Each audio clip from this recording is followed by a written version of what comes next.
Terima kasih pemirsa, Anda kembali menyaksikan Kominfo Newsroom. Mahkamah Konstitusi menolak gugatan uji materi pasal 169 huruf Q Undang-Undang Nomor 7 Garing 2017 tentang pemilu yang meminta batas maksimal usia Capres-Cawapres maksimal 70 tahun. Keputusan tersebut dibacakan dalam sidang pengucapan putusan ketetapan yang digelar di Gedung MK Jakarta, Senin 23 Oktober 2023. Mahkamah berkesimpulan, 1. Mahkamah berwenang mengadili permohonan aku. 2. Permohonan pemohon kehilangan objek.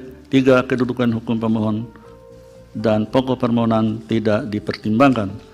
Berdasarkan Undang-Undang Dasar Negara Republik Indonesia tahun 1945 dan seterusnya, amar putusan mengadili menyatakan permohonan pemohon tidak dapat diterima.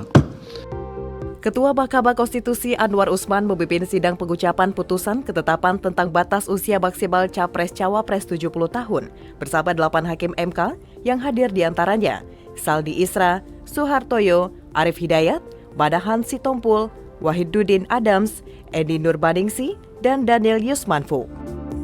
Dalam sidang kali ini MK menolak gugatan uji materi Undang-Undang Pemilu mengenai batas usia Capres dan Cawapres mengenai usia 70 tahun. Adapun 3 gugatan yaitu gugatan 102, 104, 107 /PUU 21/2023. Pada perkara nomor 102 /PUU 21/2023 yang diajukan oleh Wiwit Arianto, Rahayu Fatikasari, dan Rio Saputro yang diwakili oleh 98 orang advokat tergabung dalam Forum Aliansi 98 Pengacara Pengawal Demokrasi dan Hak Asasi Manusia, yang meminta MK menetapkan batas minimal usia Capres-Cawapres 40 tahun dan maksimal 70 tahun. Selanjutnya pada perkara nomor 104 /PUU 21/2023 yang diajukan oleh Gulvino Guevarato yang meminta MK menetapkan batas minimal usia Capres-Cawapres 21 tahun dan maksimal 65 tahun. Terakhir adalah perkara nomor 107 /PUU 21/2023 yang diajukan oleh Rudi Hartono. Ia meminta MK menetapkan batas maksimal usia Capres-Cawapres 70 tahun. MK berkesimpulan bahwa permohonan tersebut telah menghilangkan objek karena pasal 169 huruf Q telah meminta pemaknaan baru sebagaimana putusan MK terbaru pada tanggal 16 Oktober 2023. Atas putusan tersebut terdapat perbedaan pendapat dari seorang hakim konstitusi yakni Hakim Suhartoyo.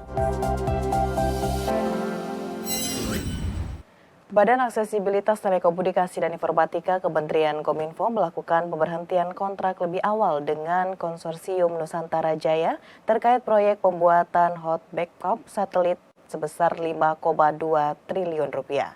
Hal tersebut dilakukan sebab satelit Republik Indonesia telah meluncur dengan sukses pada tanggal 18 Juni 2023 lalu di Florida, Amerika Serikat.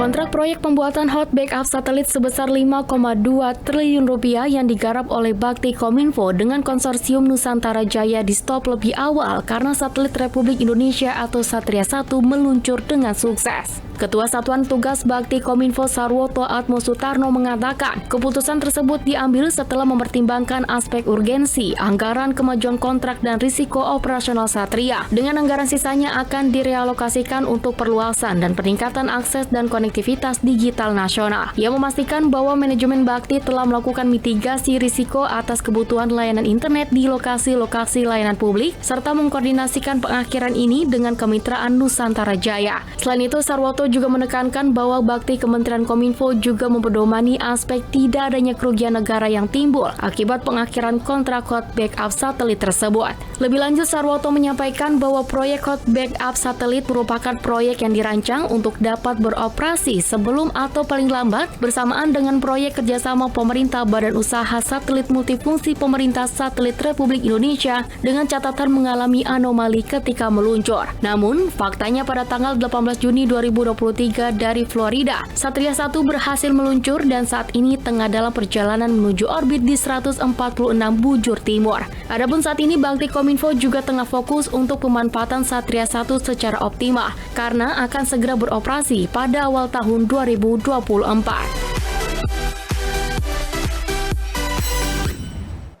Menteri Perdagangan Republik Indonesia Zulkifli Hasan menutup secara resmi pameran dagang atau Trade Expo Indonesia ke-38 tahun 2023. Kegiatan yang berlangsung selama 5 hari tersebut telah berhasil mencatatkan transaksi senilai 25,3 miliar US dollar atau setara dengan 401,5 triliun rupiah.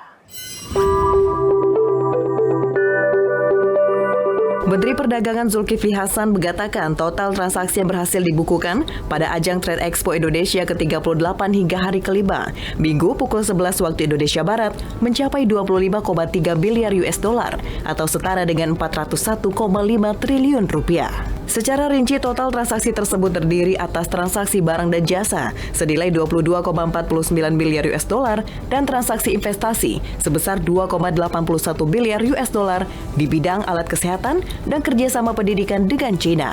Zulhas mencatat terdapat 10 negara terbesar yang melakukan transaksi perdagangan selama Trade Expo Indonesia ke-38, yaitu Malaysia senilai 6,29 miliar US dollar, India 6,23 miliar US dollar, China 5,58 miliar US dollar, Vietnam 811,28 juta US dollar, dan Belanda senilai 696,28 juta US dollar. Selanjutnya diikuti oleh Mesir, Filipina, Amerika Serikat, Jepang, dan Uni Emirat Arab. Adapun untuk 10 produk dan jasa ekspor dengan transaksi terbesar di Trade Expo Indonesia ke-38, yaitu terdiri dari batu bara, produk kimia dan organik, industri strategis, produk elektronik, makanan olahan, produk pertanian, kertas, dan produk kertas lainnya. Lebih lanjut, Mendak Zulhas menegaskan pihaknya terus bekerja keras untuk mengembangkan bukan hanya pasar-pasar tradisional, tetapi juga pasar-pasar non-tradisional yang baru seperti India, Malaysia, hingga Afrika, yang diharapkan dapat meningkatkan kolaborasi dan kerjasama yang sudah terjalin bagi peningkatan ekspor non-migas di Indonesia. Semoga kita terus mampu meningkatkan kolaborasi dan kerjasama yang sudah terjadi dengan baik untuk bersama-sama meningkatkan ekspor non-migas kita. Saudara-saudara, kalau kita ingin jadi negara maju, memang syaratnya harus paling kurang ada yang diakui dunia. Badan Nasional Penanggulangan Bencana bersama pemerintah Kota Medan mempersembahkan budaya sadar bencana yang menyajikan beragam penampilan tarian dan musik tradisional yang mengangkat pesan-pesan kesiapsiagaan bencana. Kepala Badan Nasional Penanggulangan Bencana yang diwakili Sekretaris Utama BNPB, Rustian, menyampaikan dengan adanya pegelaran ini diharapkan pesan-pesan kesiapsiagaan bencana dapat tersampaikan lebih dekat kepada masyarakat.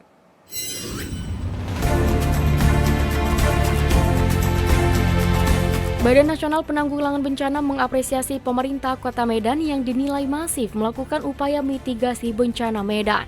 Apresiasi disampaikan Sestama BNPB Dr. Rustian pada pagelaran budaya sadar bencana mitigasi bencana melalui kearifan lokal di Kota Medan. BNPB juga mengapresiasi Pemkot Medan yang melakukan pembersihan Sungai Deli. Langkah yang dilakukan ini menjadi salah satu bentuk nyata mitigasi bencana yang telah dilakukan secara luas. Kami mewakili Kepala BNPB mengapresiasi penuh pemerintah Kota Medan yang telah dengan masif melakukan kegiatan-kegiatan pengurangan risiko bencana. Salah satunya kegiatan pembersihan Sungai Deli yang seringkali menyebabkan banjir di Kota Medan. Kegiatan-kegiatan tersebut perlu lebih banyak dilakukan dengan melibatkan multi-helik atau yang sering disebut dengan pentahelik. Kembali kami mengingatkan bahwa penanggulangan bencana tidak hanya urusan BNPB saja, tidak hanya urusan pemerintah saja, tapi merupakan tanggung jawab semua pihak. Di kesempatan itu, Pemkot Medan juga menerima 1 unit mobil rescue dari BNPB. Mobil diterima secara langsung oleh Wali Kota Medan Bobi seraya melakukan peninjauan untuk melihat langsung kondisi dan kesiapan mobil rescue tersebut. Wali Kota Medan Bobi Nasution mengatakan masyarakat semakin paham akan mitigasi bencana, sehingga dampak yang diakibatkan dari kemungkinan terjadinya bencana dapat diminimalisasi. Selain itu, ia mengungkapkan pagelaran budaya menjadi salah satu sarana untuk penyampaian pesan kepada masyarakat termasuk untuk mitigasi bencana. Sebab di dalam keragaman budaya di Indonesia senantiasa diajarkan rasa kebersamaan dan kekeluargaan yang terjalin kuat. Sekali lagi terima kasih kepada Bapak Sekretaris Utama Bapak Rustian dan seluruh jajaran yang malam hari ini hadir di Kota Medan membawa semangat bagi kami masyarakat Kota Medan untuk peduli akan persiapan pencegahan bencana dan juga peduli terhadap lingkungan yang kami miliki di Kota Medan.